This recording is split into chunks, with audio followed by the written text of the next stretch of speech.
السلام علیکم، آپ دیکھ رہے ہیں بی این نیوز اور میں ہوں عرفان امتیاز۔ ہیڈ لائنز آپ جان چکے ہیں۔ بلیٹن کے آغاز میں بتائیں کہ امریکی صدر ڈونلڈ ٹرمپ نے غزہ میں جنگ بندی اگلے ہفتے تک ممکن ہونے کی امید کا اظہار کر دیا ہے۔ وائٹ ہاؤس میں میڈیا سے گفتگو کرتے ہوئے ڈونلڈ ٹرمپ نے کہا کہ غزہ میں جنگ بندی کے قریب ہیں۔ غزہ کی صورتحال بہت خراب ہے۔ امریکہ رقم اور غذا فراہم کر رہا ہے جس میں کوئی اور ملک امریکہ کی مدد نہیں کر رہا۔ ایران پر بات کرتے ہوئے ٹرمپ نے کہا کہ ایران کے پاس ایران کی ایٹمی تنصیبات کو مکمل طور پر تباہ کر دیا گیا ہے۔ اب ان کے پاس کوئی جوہری ہتھیار باقی نہیں۔ اگر ضرورت پیش آئی تو ایران پر دوبارہ حملے سے بھی گریز نہیں کریں گے۔ پاک بھارت جنگ بندی کا ایک بار پھر کریڈٹ لیتے ہوئے امریکی صدر نے کہا کہ انہوں نے پاک بھارت ایران اسرائیل جنگ بند کرائی اور اب روانڈا اور کانگو کے درمیان 30 سال افریقی جنگ کا خاتمہ کرا رہا ہوں۔ انہوں نے کہا کہ مجھے بھارت اور پاکستان کا معاملہ حل کرنے پر بہت خوشی ہے۔ پاکستان اور بھارت کے پاس اعلیٰ سطح کے ایٹمی ہتھیار ہیں۔ ہم نے پاکستان اور بھارت کا معاملہ تجارت کے ذریعے حل کیا ہے۔ امریکی صدر نے کینیڈا سے تجارتی مذاکرات فوری ختم کرنے کا اعلان کیا اور کہا کہ کینیڈا سے ڈیل کرنا مشکل کام ہے۔ صدر ٹرمپ نے کہا کہ وہ ایران کے سپریم لیڈر آیت اللہ خامنئی کے اس بیان پر جلد رد عمل دیں گے جس میں آیت اللہ خامنئی نے کہا کہ قطر میں امریکی فوج کے اڈے پر حملہ کر کے ایران نے امریکہ کے چہرے پر تھپڑ مارا ہے۔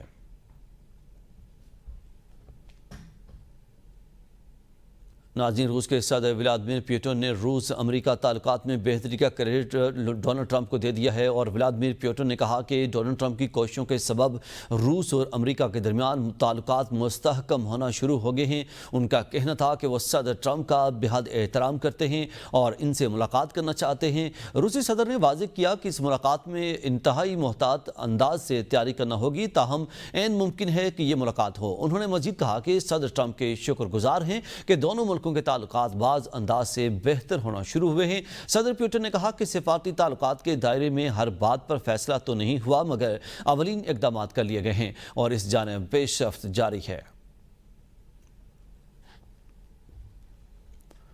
ناظرین، افواج پاکستان کا سیاست سے کوئی تعلق نہیں۔ پاک فوج کو برائے مہربانی سیاست میں ملوث نہ کیا جائے۔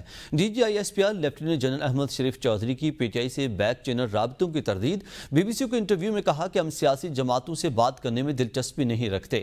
ہم صرف یہ درخواست کرتے ہیں کہ اپنی سیاست اپنے تک رکھیں اور پاکستان کی مسلح افواج کو اس سے دور رکھیں۔ ترجمان پاک فوج کا کہنا تھا کہ اداروں پر تنقید اور ریاست مخالف بیانیہ دشمن کے بیانیے سے مطابقت رکھتا ہے۔ نوجوان نسل کو گمراہ کرنے والے عناصر سے خبردار رہنا ہوگا۔ دہشت گردی کے خلاف جنگ میں فوج نے بے مثال قربانیاں دیں۔ قومی یکجہتی اور اتحاد وقت کی اہم ضرورت ہے۔ دیکھیں، we have been absolutely clear on this. It is for the politicians to talk with each other. And it is اور پاکستان کی جو افواج ہے، پاکستان کی جو آرمی ہے، اس کو سیاست کے اندر برائے مہربانی انوالو نہ کیا جائے۔ We are not interested to talk to political parties. We talk with the government state of Pakistan, which is composed by the political parties as per the constitution of Pakistan. جو اس وقت جو بھی government ہوتی ہے وہ اس وقت کی ریاست ہوتی ہے. And the armed forces under the political leadership of the state of Pakistan at that time operate and work. یہ سوال جو ان سے ہے یہ ہمارے وہ لوگ ان پولیٹیشین سے کرنا چاہیے، ان پولیٹیکل فورس سے کرنا چاہیے جو کہ اس کو کنٹروورشل اور سینٹر بنانے کی کوشش کرتی ہیں، اور پرہیپس ان کی اپنی وجہ ان کی اپنی انکمپیٹنس ہوتی ہے یا ان کی اپنی جو سی ہے شارٹ کمنگز ہوتی ہیں جن کی طرف وہ توجہ نہیں دینا چاہتی۔ آئی ول ناٹ کمنٹ آن دس کہ ان کے اپنے کیا اپنے پولیٹیکل آبجیکٹیوز ہیں۔ ہم اس لیے تو یہ ریکویسٹ کرتے ہیں کہ آپ اپنی سیاست کو اپنے پاس رکھیں۔ سپریم کورٹ نے مخصوص نشستوں کے کیس میں نظر ثانی کی درخواستیں منظور کرتے ہوئے 12 جولائی کا فیصلہ کالعدم قرار دے دیا ہے اور پشاور ہائی کورٹ کا فیصلہ برقرار رکھا ہے۔ پی ٹی آئی مخصوص نشستوں سے محروم ہو گئی ہے اور یہ نشستیں حکومتی اتحاد کو منتقل ہو جائیں گی۔ اسلام آباد سے بشارت راجہ کی رپورٹ۔ سپریم کورٹ کے آئینی بینچ نے مخصوص نشستوں پر نظر ثانی کی درخواستیں منظور کر لیں۔ سپریم کورٹ کا 12 جولائی کا فیصلہ کالعدم قرار دے دیا گیا۔ پی ٹی آئی مخصوص نشستوں سے محروم ہو گئی۔ قومی اسمبلی کی 22 نشستیں اور صوبائی اسمبلی کی 55 نشستیں حکومتی اتحاد کو مل جائیں گی۔ جسٹس امین الدین خان، جسٹس نعیم اختر افغان، جسٹس مسرت ہلالی، جسٹس شاہد بلال حسن، جسٹس عامر فاروق، جسٹس ہاشم کاکڑ اور جسٹس علی باقر نجفی پر مشتمل 7 ارکان نے پشاور ہائی کورٹ کا فیصلہ برقرار رکھا۔ جسٹس جمال خان مندوخیل نے 39 نشستوں کی حد تک اپنی رائے برقرار رکھنے کا فیصلہ کیا۔ جسٹس محمد علی مظہر اور جسٹس حسن اظہر رضوی نے مشروط نظر ثانی درخواستیں منظور کی۔ جسٹس حسن اظہر رضوی اور جسٹس محمد علی مظہر نے لکھا کہ نشست نشستوں کی حد تک معاملہ الیکشن کمیشن کو بھجواتے ہیں۔ الیکشن کمیشن تمام متعلقہ ریکارڈ دیکھ کر طے کرے کس کی کتنی مخصوص نشستیں بنتی ہیں۔ فیصلے میں بتایا گیا کہ ابتدا میں 13 رکنی آئینی بینچ تشکیل دیا گیا تھا۔ جسٹس عائشہ ملک اور جسٹس عقیل عباسی نے ابتدائی سماعت میں ہی ریویو درخواستیں خارج کر دی تھیں۔ باقی رہ جانے والے عدالت عظمیٰ کے 11 رکنی بینچ میں شامل جسٹس صلاح الدین نے سماعت میں وکیل حامد خان کے اعتراض کی بنیاد پر بینچ سے علیحدگی اختیار کر لی۔ جسٹس امین الدین خان کی سربراہی میں 10 رکنی آئینی بینچ نے سماعت مکمل ہونے پر فیصلہ محفوظ کیا۔ آگے بڑھیں اور آپ کو بتائیں کہ تحریک انصاف نے مخصوص نشست کیس میں فیصلے کو آئینی حق پر عدالتی ڈاکہ قرار دے دیا۔ Chairman P T I barrister Gohar نے کہا کہ یہ نشستیں پی ٹی آئی کی تھیں، آئین کی غلط تشریح کی گئی۔ بیرسٹر گوہر کا کہنا تھا کہ پی ٹی آئی اس فیصلے کے خلاف قومی اسمبلی اور عوامی سطح پر احتجاج کرے گی۔ پی ٹی آئی کی جانب سے جاری بیان میں کہا گیا کہ عدالتوں کا نظام صرف اشرافیہ کے لیے رہ گیا ہے اور عام عوام کو انصاف نہیں ملا۔ مخصوص نشستوں کی تقسیم سیاسی مال غنیمت کی بندر بانٹ ہے اور کہا گیا کہ عوام کو بانی پی ٹی آئی کو ووٹ دینے کی سزا دی جا رہی ہے، مگر ہم جھکیں گے نہیں، جمہوریت کی جنگ جاری رہے گی۔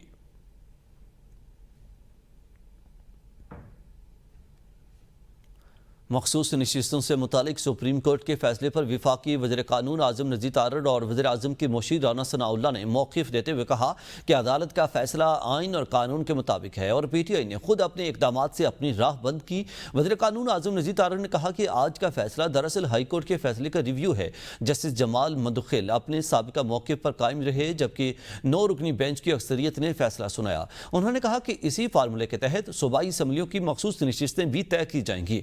وفاقی وزیر نے کہا کہ جو جماعتیں الیکشن میں حصہ لیتی رہیں وہی مخصوص نشستوں کی حقدار ہوتی ہیں۔ آزاد امیدوار یا ایسی جماعتیں جنہوں نے پارٹی الیکشن قانون کے مطابق نہ کرائے ہوں مخصوص نشستوں کے اہل نہیں ہو سکتی۔ انہوں نے مزید کہا کہ پی ٹی آئی نے خود اعتراف کیا تھا کہ ان کا چیئرمین آزاد حیثیت سے الیکشن لڑا، لہٰذا یہ جماعت خود اپنی ناکامی کی ذمہ دار ہے۔ دوسری جانب وزیر اعظم کے مشیر رانا ثناء اللہ نے کہا کہ جمہوری عمل پارلیمنٹ اور اسمبلیوں میں ہوتا ہے، عدالتیں آئین کے مطابق فیصلے کرتی ہیں۔ انہوں نے کہا کہ سپریم کورٹ ہائی کورٹ کی مخصوص نشستوں پر قانون کی درست تشریح کی ہے۔ ان کا کہنا تھا کہ جو جماعت پارلیمنٹ میں موجود ہی نہیں وہ مخصوص نشستوں کی کیسے حقدار ہو سکتی ہے۔ رانا ثناء اللہ نے کہا کہ اگر پی ٹی آئی اس فیصلے کے خلاف احتجاج کرنا چاہتی ہے تو کر لے، مگر انہیں پہلے اپنا محاسبہ کرنا ہوگا۔ سنتاس معاہدے پر عالمی ثالثی عدالت نے پاکستان کے موقف کی تائید کر دی۔ عدالت نے بھارت کے معاہدے کو یک طرفہ طور پر معطل کرنے کے اقدام کو معاہدے کی روح کے منافی اور غیر قانونی قرار دیا۔ پاکستان کا ثالثی عدالت کے فیصلے کا غیر مقدم بھارتی اقدام کو معاہدے کی روح سے غیر قانونی قرار دینا خوش آئند ہے۔ سنتاس معاہدے کے حوالے سے ثالثی عدالت کا کردار نمایاں ہے۔ وزیر اعظم شہباز شریف کا واضح موقف ہے کہ بھارت سے بامعنی بات چیت کے لیے تیار ہیں، جن میں جموں کشمیر، پانی، تجارت اور دہشت گردی سمیت تمام اہم معاملات شامل ہیں۔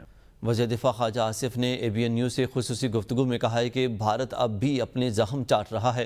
آپریشن سندور میں بھارت کو رسوائی کا سامنا کرنا پڑا، جو علاج ہم نے کرنا تھا وہ ہم پہلے ہی کر چکے ہیں۔ ایس سی او اجلاس سے متعلق خواجہ آصف نے کہا کہ بھارت مشترکہ اعلامیہ میں اپنی مرضی کے نکات شامل کروانا چاہتا ہے، لیکن دیگر ممالک نے اس کی حمایت نہیں کی۔ بھارت کی منفی سفارتکاری کے باعث اجلاس کا مشترکہ اعلامیہ جاری نہیں ہو سکا۔ اب چین کی جانب سے ایک علیحدہ کنٹری سٹیٹمنٹ جاری کیا جائے گا۔ انہوں نے کہا کہ میری تقریر کے بعد بھارت نے جواب دینے کے لیے وقت مانگا، لیکن چیئرپرسن نے اجازت نہیں دی، جس پر بھارت نے اعلامیے پر دستخط کرنے سے انکار کر دیا۔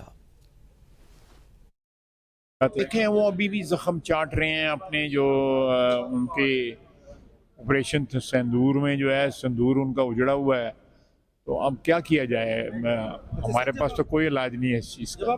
جو علاج کرنا تھا ہم نے وہ کر دیا ہوا ہے۔ ایس سی او کا جو ایک پلیٹ فارم جو ہے انہوں نے اپنے لیے استعمال کرنے کی کوشش کی اور اس میں ان کو جو ہے ناکامی ہوئی۔ ان کا وہاں پہ ایٹیچیوڈ رہا ہے، اس کی وجہ سے ایک مشترکہ اعلامیہ وہاں سے ایشو نہیں ہو سکا جو ہے، اور وہ جو چیزیں اس میں شامل کرنا چاہتے تھے وہ باقی ممالک جو ہے اس حق میں نہیں تھے۔